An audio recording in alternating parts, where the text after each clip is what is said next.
The Traveling Nardo is made possible by the Omega Foundation and subscribers like you. Thank you.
Gee whiz, the night sky looks so beautiful. The evening just looks so nice, and plus we're still in that period between winter and spring where it's starting to get a little bit warmer, but the nights are still cooler. This is so beautiful. And it feels really good. It's good to be alive. And also really good to hopefully get on another mission here pretty soon. Hey, wait a minute. I know you folks. Hey everybody, it's Arlo the Traveling Nardo here. I haven't seen you guys in a while. It's been like, I don't know, I think the last time I saw you guys was when we went to a mall. How y'all doing tonight? That's good. Actually, you know what? I never got your name. What's your name, friend? Oh, okay. How old are you? Really? Wow, that's big. That's actually really cool. I'm just checking out the evening sky right now, because you know what? we're still at a point where it's not quite spring yet, and it's still kind of the remnants of winter. But the evening here looks so beautiful, and it feels good too. But you know what? I have been missing going on missions with you guys. But as of late, because of some different unrest that is happening over there in the United Kingdom area and the European countries, I've been kind of grounded over here in the States. But who knows? Maybe we might get another mission. Where do you guys think that we might get a mission to next?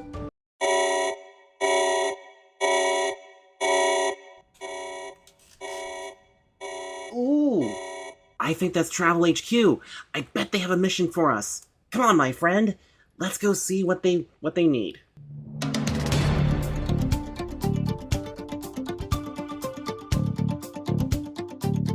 Go ahead, Travel HQ. Hello, Arlo. Long time no see. Well, if it isn't the friend-shaped lynx herself, Nicole. It's been a while since I've seen you. What have you been up to? I've been busy in some other mainframes, but I'm happy to finally be back here at Travel HQ. And we have a special mission for you, Arlo. Would you like to hear it? Lay it on me, Nicole. Where are you sending me and my friend to this time? That's great. I hope you're ready to broaden your mind, because today, Arlo, we figured that it'd be best to culture you up and send you to an art museum. At the art museum, there are so many different paintings that go all the way back to the 1500s. Your mission is very simple. Check out some of these famous paintings, such as the Mona Lisa and Whistler's Mother, and report back. You'll have a great time over there. An art museum? Wow, we haven't been to an art museum yet. Oh, that's going to be a lot of fun, because art museums are actually really cool to check out. All those different famous paintings that you mentioned, like the Mona Lisa, and many, many more. Oh, this... You know what? If this turns out to be really good, I'd say we may have a rival for best museum, because the best museum, in my opinion, is Cosmoria, the space museum that we visited back in season 2. That's right. And there's also a new exhibit that has popped up, all about 20th century artwork. I hope you have a fun time with you and your friend over there. I think we will, Nicole. Me and my friend will leave for it immediately. Have fun, Arlo, and good luck. Wow. So we're going to get to go to an art museum. I've always wanted to go to an art museum, especially showcase it with you folks out there. Art museums hold many historic paintings, some from some very big artists, and also others that were not very well known, but are also an important part of history. I think this is going to be a lot of fun. Are you ready to go with me to the art museum? You are? Yay! Alright then. Well, let's head over to the art museum, and I'll meet you all there in a few seconds, okay?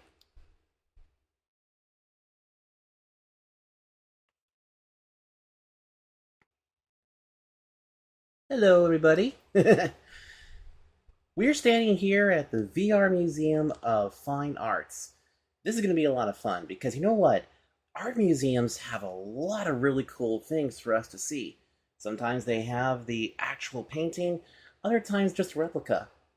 But here, we're going to see some actual pieces of artwork that were created even as far back as the 1400s. This I think is going to be pretty cool. So, ready to broaden your mind? Of course you are. Follow me, my friend. Let's go inside and see what we see first. We'll start here in the Renaissance area. These are paintings that were around or painted somewhere in the 1500s. And I will tell you that it's amazing how a lot of these paintings have survived. There's a lot of good ones over here. Check this one out, for example. The Grain Harvest by Peter... oh yeah, small disclaimer, everybody. I might butcher a few of these names because some of them are French, some of them are Italian, and some of them are kind of in a different language. But this one's called The Grain Harvest by Peter Bruegel the Elder. And this was painted in 1565. Man, look at how beautiful this painting looks. See, we got like a church of some sort right there. We got this beautiful little tree. You can see here all these people are tired and eating as they do the grain harvest. God, that's so cool. You know, one of the cool things about, you know, these paintings is that not every painting is in the same category. Here's the interesting thing. We're actually going to see paintings that are in different categories. There's about 4 of them that we are going to be covering. The first one is obviously landscape, which is very self-explanatory. It's like a landscape that you see behind me. Still life, which is an object or something that is captured in time. Storytelling, which is a painting that tells a story. And then, of course, self-portraits, which I think to you kids out there is basically a selfie. But self-portraits were basically the predecessors before the invention of the selfie. But here, come on, follow me. Let's go this way and see if we see anything cool. Fish Market by Joachim Buchler. It's an oil on canvas painting, and this is from 1568. God, look at this. So we have here a fish market, and look at the way that these characters are. Here, let me zoom the camera in so you guys get a closer look at this. Look at the way that the painting is. You can see the great detail on like the fish right here, as what we call these fishmongers are cutting and gutting and basically getting all these fillets ready to go to sell at marketplace.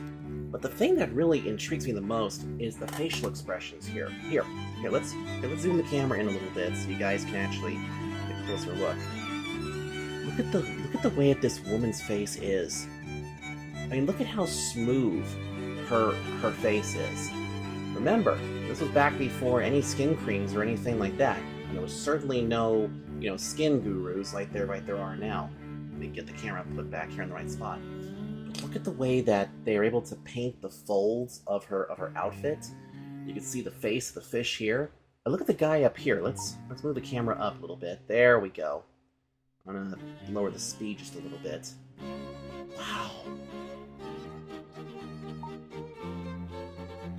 All the detail here from the way that the old guy's skin looks to his outfit to even the onlookers back there who are looking to see this place's wares and possibly get themselves a nice fish fillet. It's amazing how clear and how beautiful this painting looks. I really like it. Before we get too far into this episode, I should tell you folks, many of these paintings were painted on a canvas using oil-based paints. And there's also going to be a couple of other paintings that were also done on cardboard of all things. And a few other pieces of like tapestry and other sorts of doohickeys. That was because back in the day, certain painters didn't have the money to get those really good canvases. So we're going to see a lot of them here. In fact, let's spin the camera around because I see something way back there that we're going to check out. This painting here is made by a man by the name of Jan van Eyck, and it's called the Arnolfini Portrait. It goes as far back as 1434, and the technique is that this is an oil-based paint, or an oil-based painting on oak panel. Pretty cool, isn't it?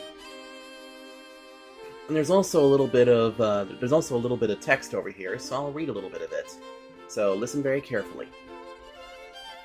This portrait has been considered by art historians as a unique form of marriage contract, recorded as a painting signed and dated by Van Eyck in 1434. It is, with the Ghent altar piece by the same artist and his brother Hubert, the oldest, very famous panel painting to have been executed in oils rather than in tempera. Man, look at this. Let's zoom in a little bit here, so we can see there is the husband, there's the wife, and if we lower the thing down, you can see that the wife looks like she's pregnant. But again, I love the little subtle details here. Like, look at this.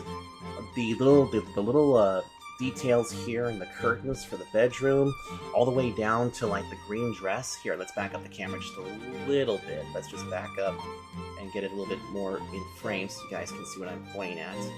There we go. You can see like the little ruffles there. There's even a little dog. Let's move the camera down there a little bit to get a closer look. There it is. Super adorable. You can see here too. Look at how stoic these people looked. I mean, look at how stoic he looks. And then if we go next door to his wife, look at that. And yes, people, these types of hair pieces and headdresses were the thing in the 1400s. Gotta remember though, that back in the 1400s, life was way different compared to what it is today. Because believe me, they did not have, specialty places to get their outfits or anything like that. This painting was done somewhere between 1477 and 1482 by someone by the name of Sandro Botticelli. It is called, if I can say the name right, Primavera. It is a tempera panel painting. And my goodness, look at how bright this is.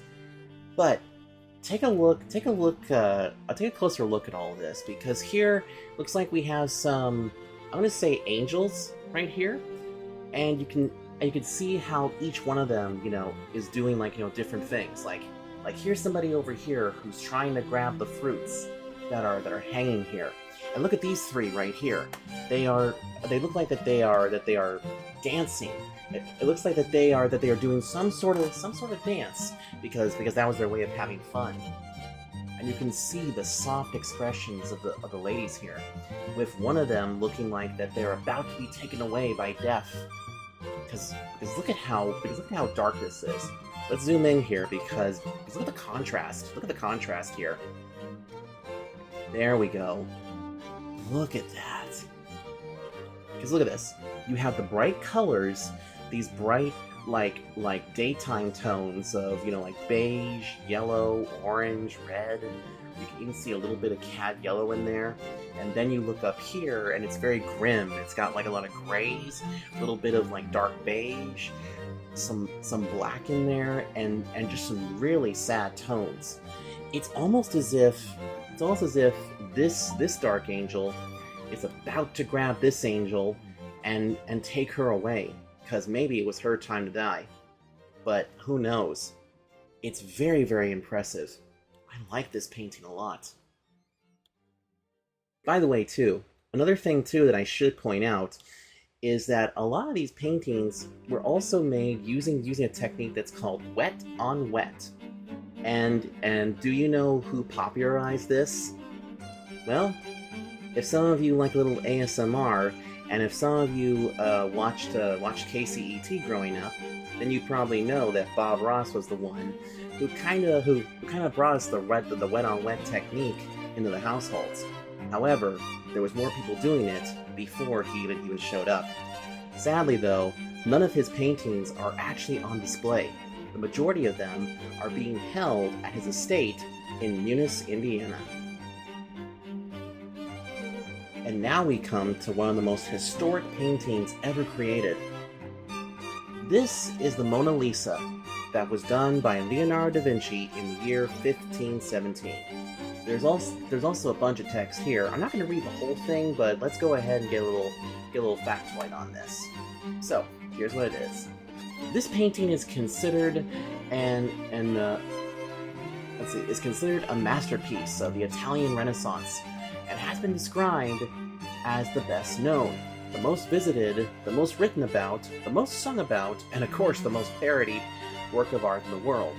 The painting's novel qualities include the subject's expression, which is frequently described as enigmatic, the monumentality of the composition, the subtle modeling of forms, and the atmospheric illusionism. The Mona Lisa is one of the most valuable paintings in the world. Oh yes, it is. Now, you may notice that we actually have two versions here. As you can see, the first one on the right is the color as it's seen nowadays. Then they did a reconstruction of the original colors. Let's zoom in on the original just to kind of like get a closer look at this. Wow, look at that. See how soft her expression is, and see how soft the colors are? From the hairline to the background, and then you just come down here to her arms and hands and everything. Leonardo da Vinci captured this beautiful woman. In fact, you know what? Here's another big factoid.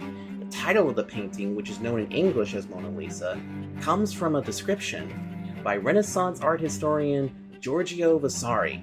Mona in Italian is a polite form of address, originating as Madonna, similar to ma'am, madam, or milady in English. This because Madonna and its contraction, Mona. The painting depicts most likely of the Italian noblewoman Lisa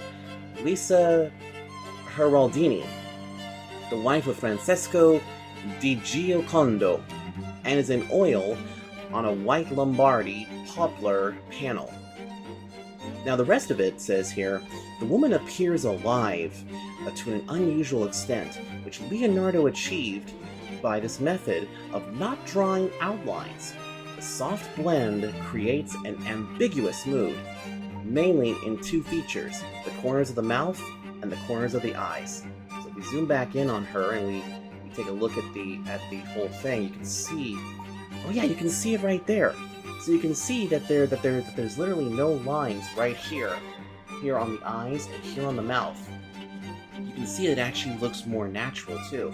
You can see it here on the nose too, and the hair as well. Like this looks like that the hair is, you know, really soft, and I think that's actually pretty cool. Take a closer look at the reconstruction with the original colors. You can sort of see the same thing going on with this. You can see that the reconstruction with the original colors, you can see a little bit more of the softness here in the face.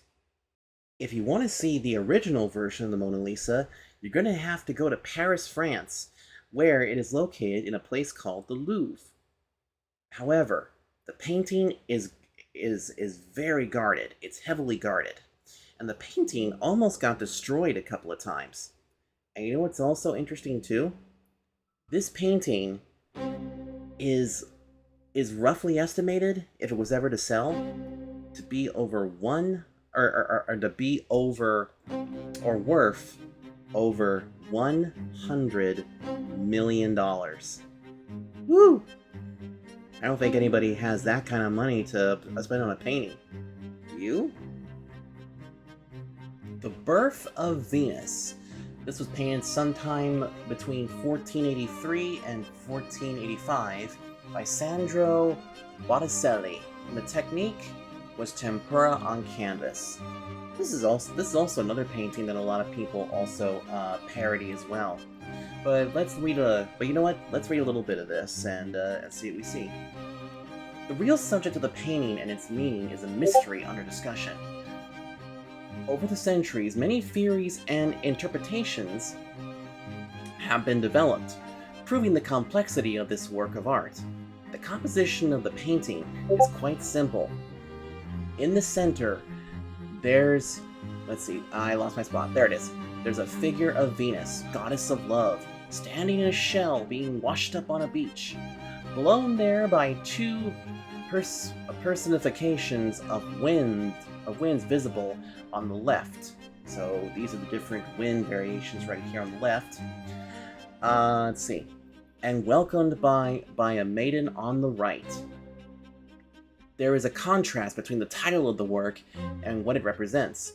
We do not see the moment of Venus's birth.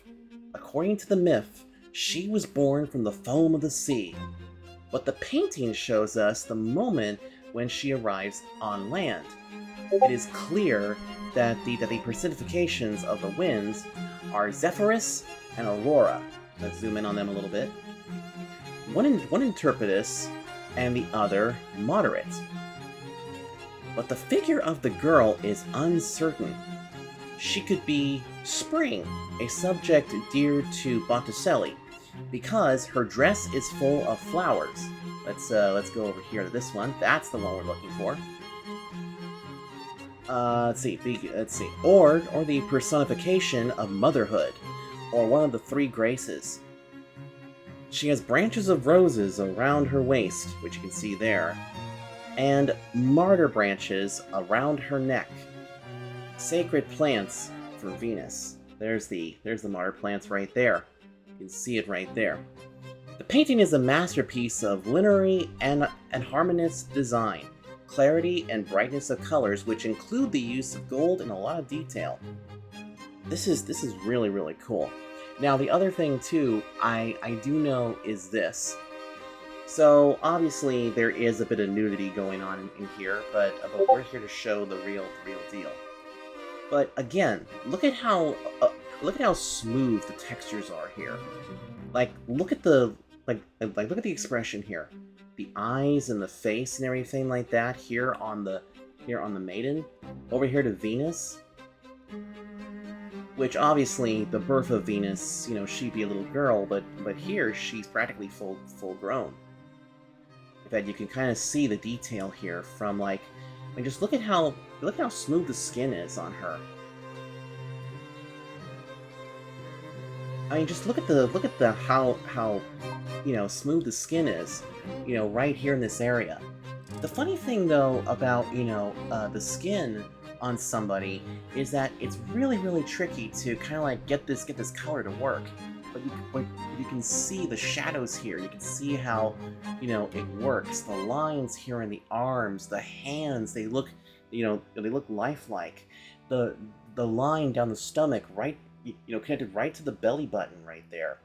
In fact, that's a really detailed belly button, if you ask me.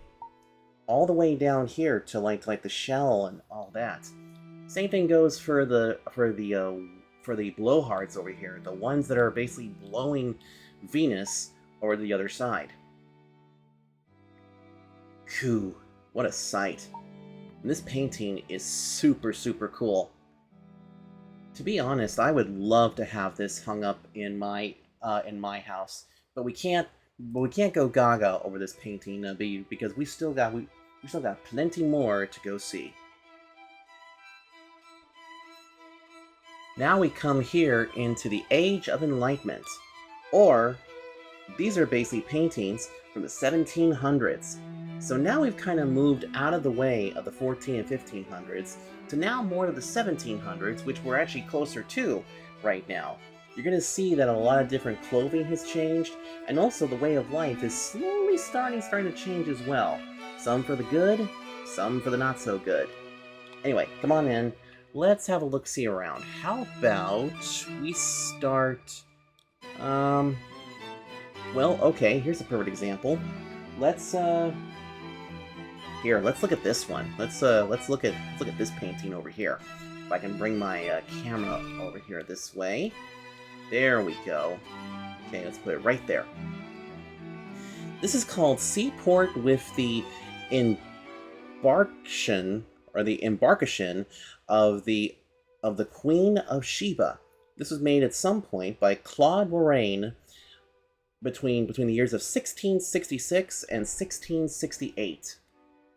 So we can see here that this looks like a really nice little port area.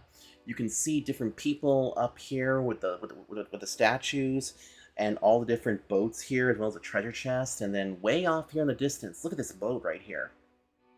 I believe that should be the Queen of Sheba. From the looks of it, it looks like we're kind of almost in the Pirates of the Caribbean time. And here, let me go ahead and zoom back a little bit here, and I'm actually going to move my camera just a little bit closer in. So I'm going to zoom in a little bit, and let's take a closer look at the people here. As you can see, there are certain ones that are here to meet the people as they come off of these little boats. You can see these folks here are unloading a treasure chest. It could be full of really cool things like doubloons or other sorts of things. Then you have one person who is just looking on right there, and you also see the pillars and everything like that. Look at the way, look at the detail right here.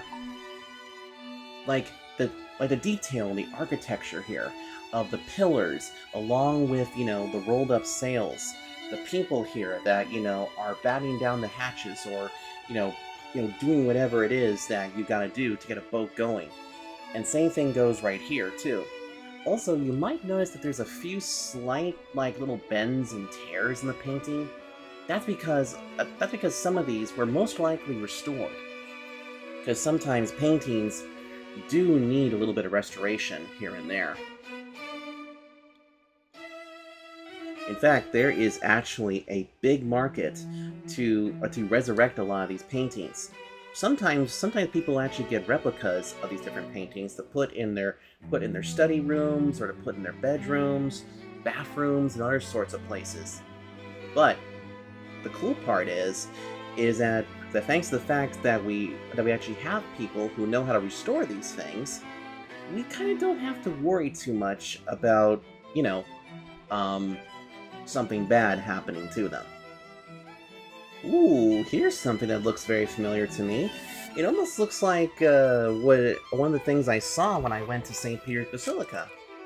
This one's called The Flooding of the Piazza Novana. This was painted in 1756 by Giovanni Paolo? Yeah, I think it's Giovanni Paolo Panini. So let's read about this and see what we get. Bernini's Oh Christ, sorry. My languages are a little bit screwed up here, so I might might butcher a few things. I know I said it before, but I gotta say it again for the record. Okay, so the Fountain of the Four Rivers, or Bernini's Fontana de Quattro Fiumi, was completed in 1651. In 1652, the Pope began flooding Piazza Novana every weekend in August to provide relief during the summer heat. The fountains were closed so water could overflow, turning the piazza into a shallow lake known as the Lago de Piazza Novana. Carriages of nobility entered the flooded square in pairs, while spectators gathered on balconies to watch the spectacle. Let's see. Chroniclers Giacinto Gigili and Gigi Zananzio recorded the event, describing it as great fun with carriages passing through the water. The piazza, built on the stadium of Domitian, retained the ancient track shape and dimensions for centuries. It was a venue for festivals, races, and jousting. The annual flooding tradition lasted until 1876, when the square was raised. So let's take a closer look at this painting, and you can see, like, this is a very cool deal. Now, it's a little bit tricky to see this because a lot of the details down here with everybody right here, it's a little bit blurry to see, but you can see the detail in the buildings too. Let's see if we can get a closer examination here. You can see them basically going around the fountain. There's some of the boats. In fact, there's a few boats right there. But that is super cool. And it's true.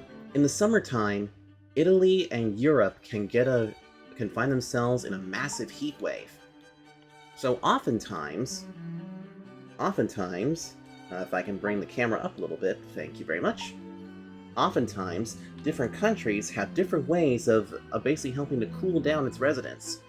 This is also because of the fact that a lot of different countries over there in the United Kingdom area, like Europe and France and Italy and stuff, they don't even have air conditioning, or they're not even allowed to have air conditioning.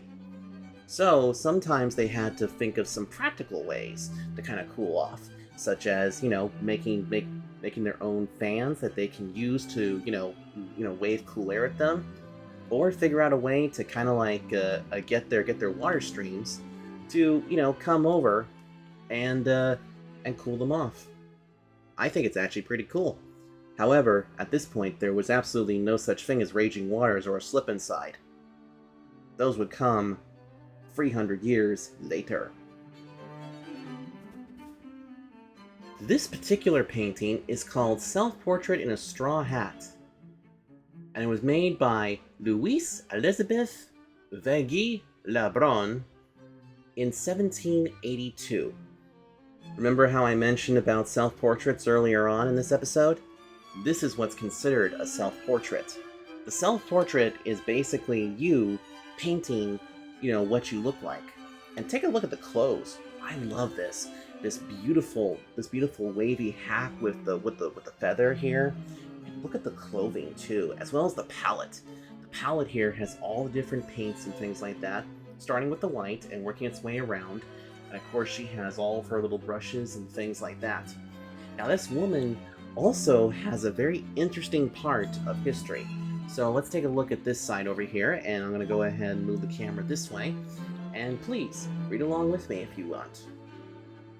Self-Portrait in a Straw Hat by Louise Elizabeth Vegui Labron portrays the prominent French portrait painter who was a friend and favorite artist of Marie Antoinette. Yes, everyone, that Marie Antoinette. And I don't think a lot of us learned about Marie Antoinette in school at the time, but I think we learned about her more in a very classic Queen song. That's right, from the band Queen, that featured Freddie Mercury. The ones that did We Will Rock You. That one. In fact, Future me, can you please put down here a subtitle of which song features the line of Marie Antoinette? Thank you. Okay, back to the text. In the 1700s, Madame Lebrun painted portraits of nobility, and with Marie Antoinette's support, her career flourished. She painted more than 30 paintings of the Queen and her family, but was forced to flee the country during the French Revolution. After fleeing the French, she lived and worked in the major European capitals. She enjoyed the patronage of European aristocrats, actors, and writers, and was elected to art academies in 10 cities. Lebrun's artistic style was part of the aftermath of Rococo, while she also adapted a neoclassical style. Her color palette was Rococo influenced, but her style assumed the emerging neoclassicism. Elizabeth was a prominent French painter, and it's the same thing.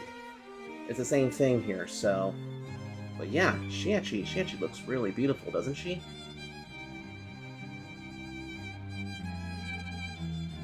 Now, here's a painting that gave birth to an interesting term. Has anybody ever called you a narcissist? Well, if you're ever called a narcissist, that's usually a very negative term, because it means that you're full of yourself and that you only like yourself. Well, this guy right here is actually where we get it. May I introduce you to Narcissus? This was made by Michelangelo himself. So, the story of Narcissus was often referred or retold in literature. So here we go. For example, by Dante, Paradiso 3.18-19, and Petrarch, let's see, Casonere 45-46. The story was well known in the circles of such collectors in which Caravaggio was moving in this period, such as those of Cardinal Francesco Maria del Monte and the banker Vincino Agustinini, Caravaggio's friend. The poet Giambattista Marino wrote a description of Narcissus, or actually of Narcissus. So as we check out the painting here, let me go ahead and read the story for you. The story of Narcissus was practically appealing to artists, according to the Renaissance theorist Leon Battista Alberti, the inventor of painting, was Narcissus, a Narcissus. What is painting but the act of embracing by means of art the surface of the pool? Now let's take a closer look here at this, because here's the thing. Basically, this was Narcissus himself, Archie Narcissus. You can see that he's gazing into the water and sees a reflection of himself, and he can't take himself away from it, because he thinks that he is the greatest thing. That he's the greatest looking thing around, surrounded by darkness, so that the only reality is inside this self-regarding loop. The 16th century literary critic Tommaso Stringellini explained the contemporary thinking that the myth of Narcissus clearly demonstrates the unhappy end of those who love their things too much. You could say that Narcissus actually represents those people who are so vain and probably think this song is about them. Believe me, I think probably one of the only characters I can think of off the top of my head right now is Prince Charming from Shrek 2, as somebody who is, so vain and, only loves themselves and, loves the way that they look. So just make sure that you guys are not, narcissists out there, because it's never a good thing. It's okay to love yourself, but also love the others around you too, and they'll love you back. Hopefully. Now we've come here to the 19th century. And this is going to be pretty cool because a lot of these paintings were done in the 1800s. So we're slowly getting up to, today. And this painting right here, I know a lot of people. I know quite a few people who are going to love this one. Now, at first glance, you can sort of see that there is a train. And you'd be right, because this painting is called Rain, Steam, and Speed, the Great Western Railway. It was made by William Turner in 1844. So as we zoom in on the painting, let me go ahead and read what this actually says.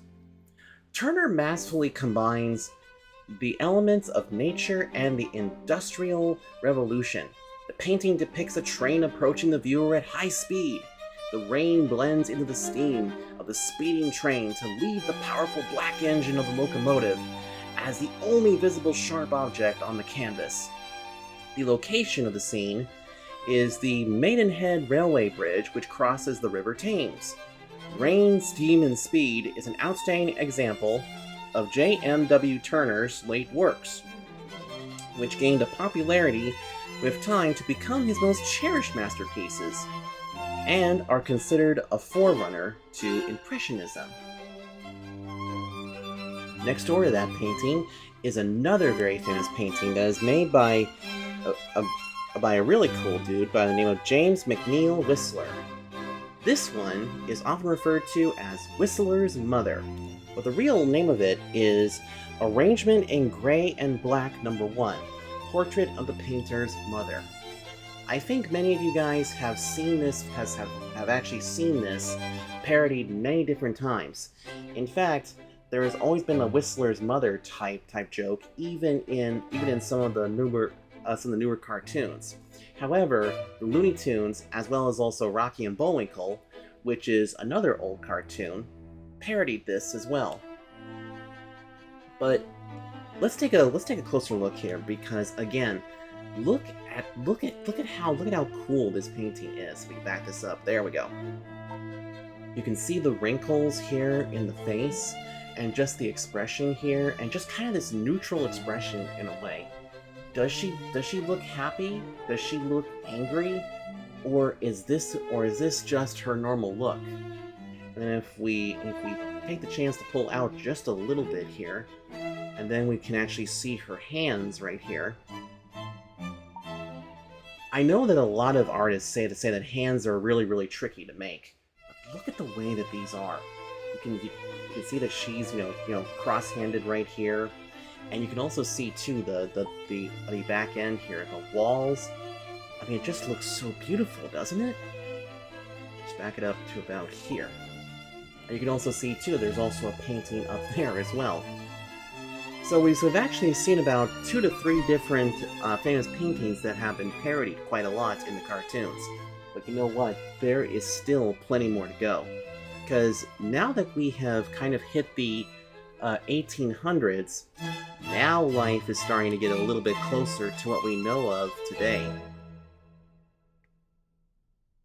This particular painting was made by Gustave Caillebotte, or I think it'd be Calaboye, and it was made in 1894, called Paris Street Rainy Weather.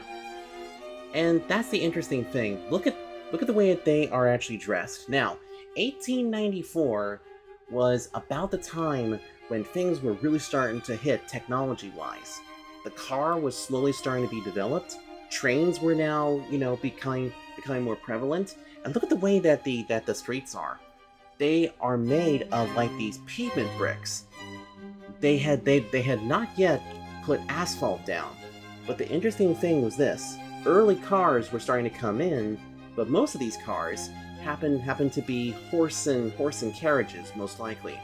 And you can see how they all dressed here.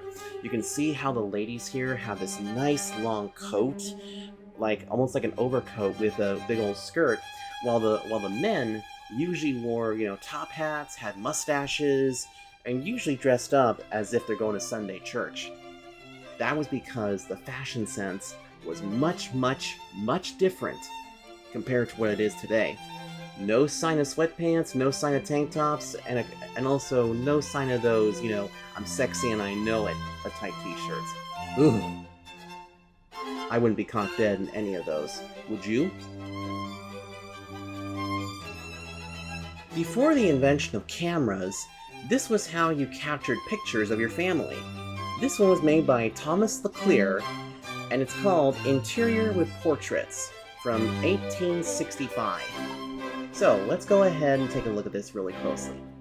Here we have a brother and sister. Looks like a big sister and a little brother. They are getting prepared to basically be painted.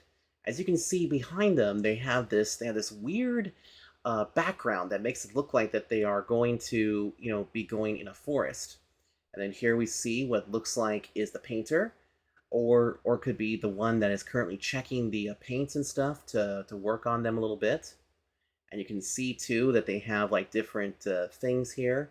And there's a dog. The dog is essentially coming in to see why can't the kids play.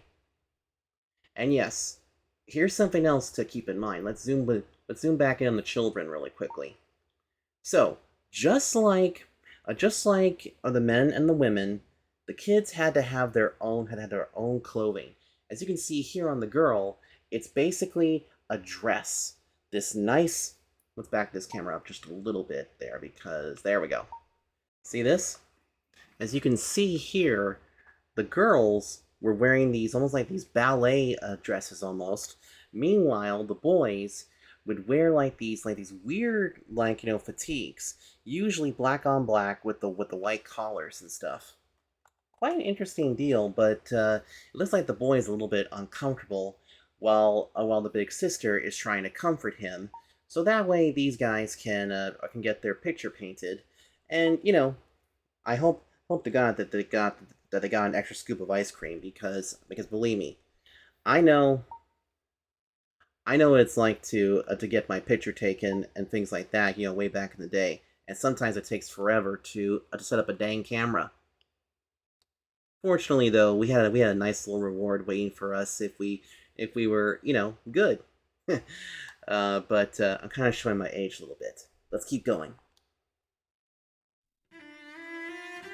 You know how sometimes on social media when you put up a picture or when you put up a painting of some sort, and all of a sudden you get like weird backlash because of the way that you painted something like that?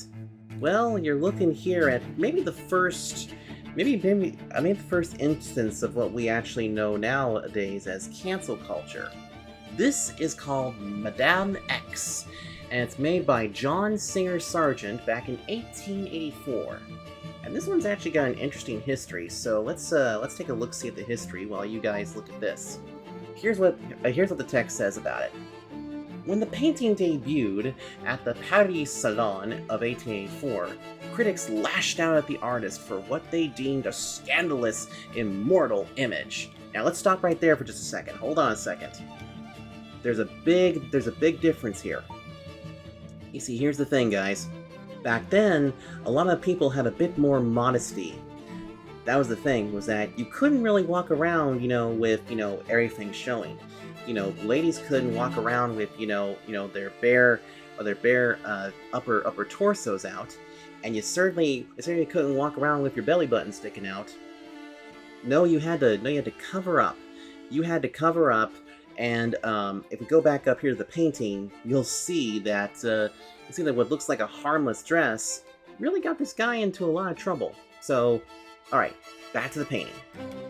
While the title omitted the sitter's name, the public immediately recognized her as the notorious Parisian beauty of Virginie Gartreux. The gown's plunging neckline was considered too provocative for the times.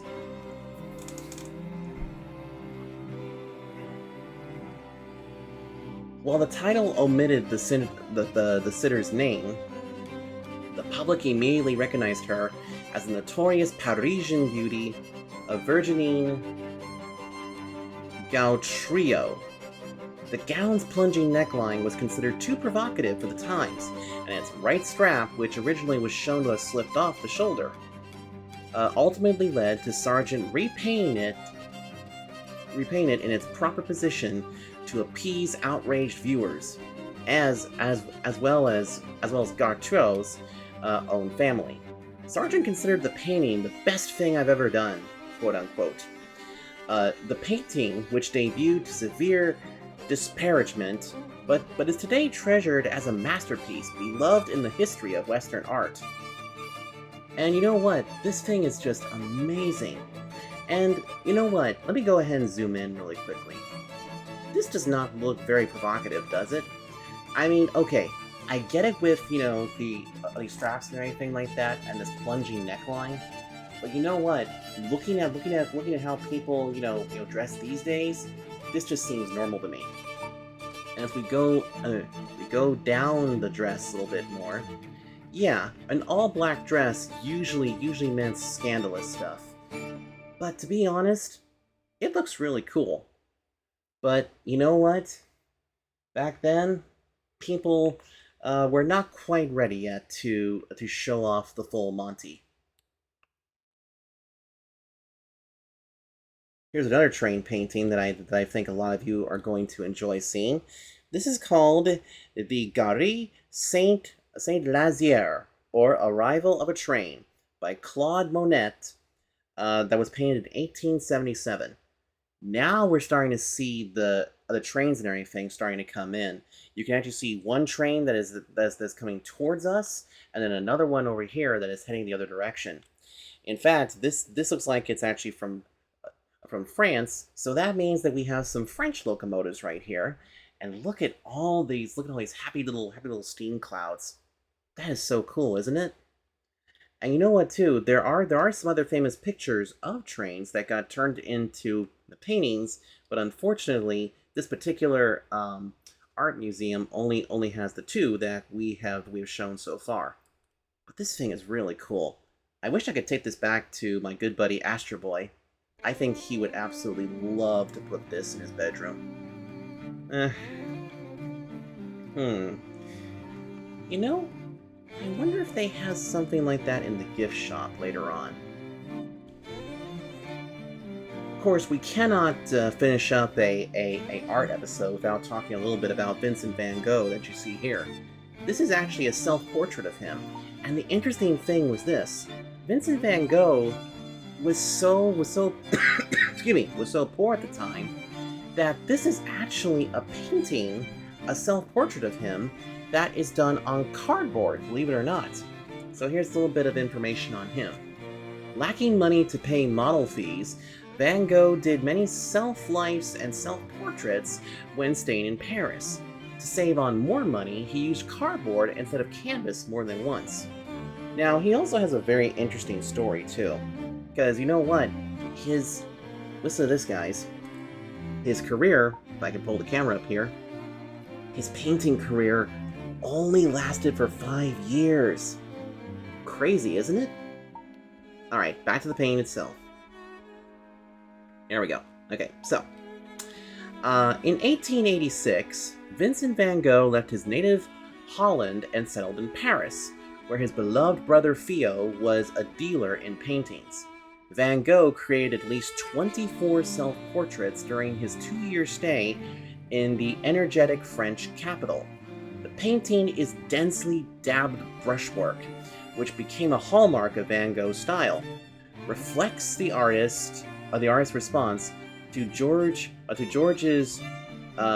Seurat's revolutionary portrait poignance technique in A Sunday on La Grande Jarrette.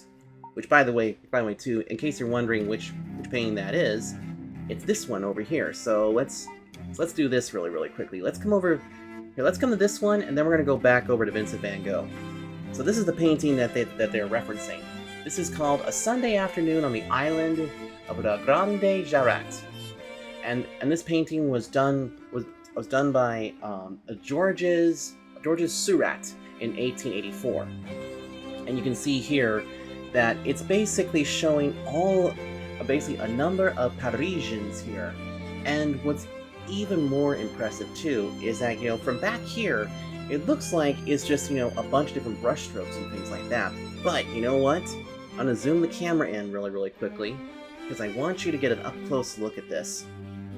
Because similar to like what Vincent van Gogh was actually gonna do, as you can see, it's all little dots.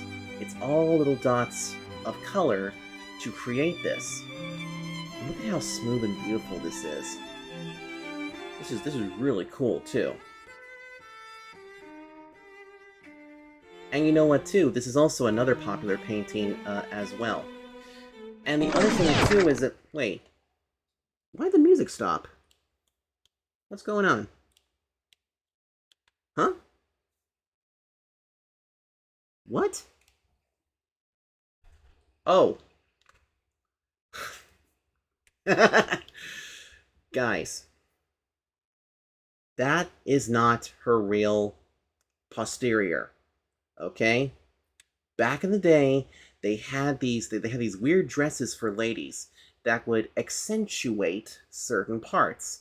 So as you can see here, this one is kind of, sort of like, well, something that I can't really explain, but this seems more like an airbag or something like that. And no, not every woman back then had a big old butt. Okay? There was definitely no twerking competitions, and believe me, everybody kept it in their pants. Okay? And you know what? If these people here can keep it in their pants, so can you. Okay? Okay. Good. Alright. Alright, start the music again. And now, let's go ahead and go back over here to Vincent van Gogh really quickly so we can finish up his bio. There we go. Okay, so, we were just talking about a Sunday on the La Grande Jarrat. But what was for Surratt a method based on the cool objectivity of science became in Van Gogh's hands an intense emotional language. The surface of the painting dances with particles of color, intense greens, blues, reds, and oranges. Dominating this dazzling array of staccato dots and dashes are the artist's deep green eyes and the intensity of their glare. If we can get a better shot of it right here, look at that. And you can also see a lot of the dots and dashes too. Let's see, where did it go? Here it is. I prefer painting people's eyes to cathedrals, Van Gogh once wrote to Theo. However, solemn and imposing the latter may be a human soul. Be it that of a poor streetwalker is more interesting to me. From Paris, Van Gogh traveled to the southern town of Arles for 15 months. At the time of his death in 1890, he had actively pursued his art for only 5 years. So Vincent van Gogh only did painting for 5 years before his untimely death. That is amazing to me. And you know what? There's actually an old movie that depicts basically what life would have been for Vincent van Gogh. Look up the film Lust for Life. It's a really, really interesting film. It's very dramatic. It's a little bit on the long side, but you know what? It does give a pretty good idea as to how Vincent van Gogh was back in the day. And believe me, Vincent van Gogh, Michelangelo, Leonardo da Vinci, so many great artists. I mean, I'm just all amazed at what this place has to offer, because there's so many more paintings that are here. However, we can't get to every single one of them because otherwise it would take way too long. So you know what? Why don't we just simply take a stroll? Let's do it. You and I, let's take a stroll down the aisles and have a look-see at some other paintings that we may have missed along the way.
there has been so many different paintings here.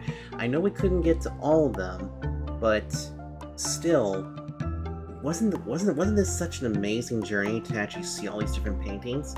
You guys even got to see American Gothic, which was one of the paintings there in that montage. You guys have probably seen it parodied quite a lot in places like, Red Robin, which is a restaurant, and they even did sort of a slight nod to it in the opening for the old television show Green Acres, starring Ava Gabor and Eddie Albert. God, I couldn't think of his name. Unfortunately, though, the museum is about to close for the day, so we can't really show you the rest. But let's go ahead and head back to my base, and let's break down what we saw today. We're back from the art museum, and we had a really cool time over there seeing all the different paintings and things. What was your favorite part and painting of the trip?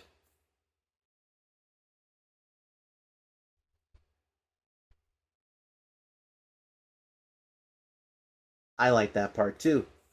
I think my favorite part was when we saw the Mona Lisa. That painting is so amazing to look at. And also seeing some of those other paintings, you know, are so impactful when it comes to art stuff. You know, maybe one of these days we might go back there to pick up some of the paintings we missed back there because it was so big. Unfortunately, though, there's a thing called closing time. So the thing had to close. But don't worry, I'm sure one day we're going to go back there. But that's going to do it for this episode of The Traveling Nardo. I am so glad that you guys came back, and I'm also glad that you guys got to come with me. If you guys want to see more of these, make sure you hit the like button. Don't forget to comment down below, and also subscribe, too. And I'll see you all next time. But hold on a second. I know you guys have been missing this, and I know that I don't do this in my off-duty episodes, because this is exclusively for you folks who have been watching The Traveling Nardo up to this point. So, I think a lot of you probably know, what this is all about. So, I'll see you all next time. But for now, a 1, a 2, a 3, a 4.